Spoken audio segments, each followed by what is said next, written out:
right, so the ones we took off were fender flares, were just cheap plastic, like not even just plastic, really. They were just garbage.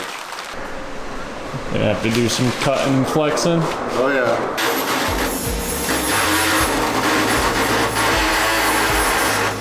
How's the fender going? It's going good. We've got it temporary on. We cut out the excess wheel well. When they come in a box, they're a little twisted, so we had to use the heat gun to heat it up and kind of twist it back in. So, but this is getting all fiberglassed in, so it's going to look like it's part of the truck, not an add-on fender.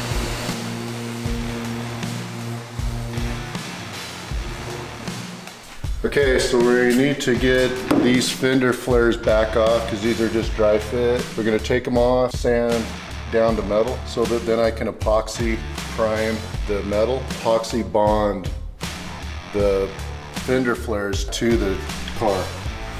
And then we'll screw it on, but once it's set, we'll pull the screws out and we'll go from there.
This stock fender well came all the way out here. So when this got cut open and opened up, you could see the edge of the fender inside. We can show you on the other side real quick what I'm talking about, but we're going to open this up and create a new fender that comes back beyond this fender flare, just so everything looks clean. This piece here is obviously fully exposed, and you can, I mean, it's not like way obvious, but it is something that we don't like, so that's why we're going to cut it out and clean that up.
decided to pull the front clip off.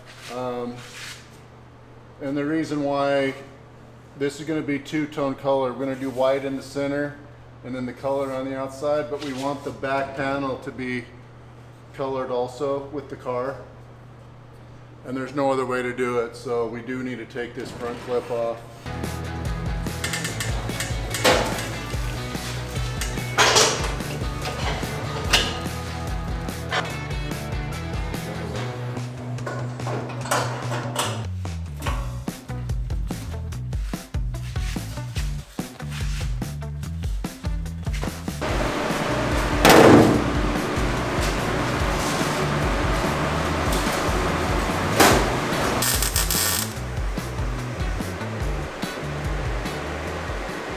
Our welds in. We went around and welded all those holes that we had. We filled in where the stick shift was. And then I went ahead and started putting some fiberglass on our seams. The fiberglass will add strength to that seam. We're going to be able to go through, lay out our short strand fiberglass throughout this whole interior engine bay, and start getting the process going for bodywork. The air boxes are out now, but to get the new one, we're actually gonna have to pull this fender. So we're gonna pull these before we do the primer, because we do have some damage with these bolts coming out. So we're gonna make sure we get that all fixed, just so we're touching all of our bases. So right now, we're pulling the fenders off.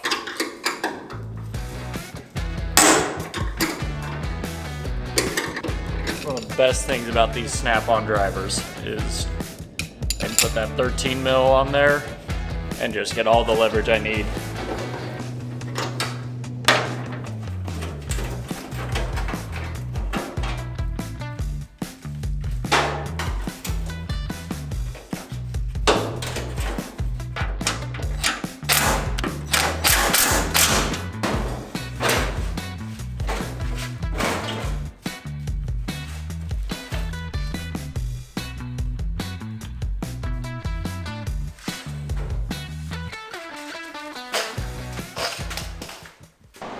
These are split on the ends, right there, and on that side. So we're just gonna run a couple little welds to help strengthen those because they were all folded up.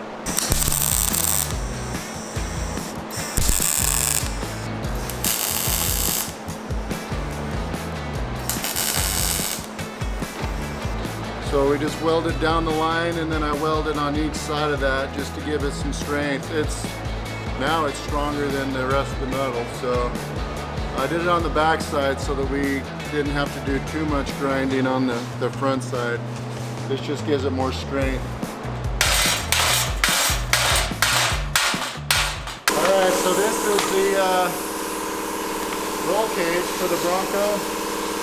It had a crossbar right here, right at the dashboard, so it was in front of a lot of stuff. So we went ahead and cut that out, cleaned it up. Just noticed all these welds are pretty rough, so they left spots everywhere. So I'm going to kind of clean them up, grind them down. They missed a bunch of spots over here to weld. They didn't even get the weld done.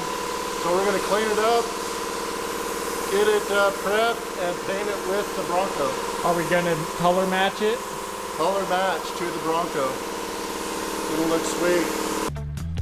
We got some paint samples. We did a color match on the original paint, which is this one. We also kind of tweaked that color match and did a more coppery color with a little bit of pearl in it.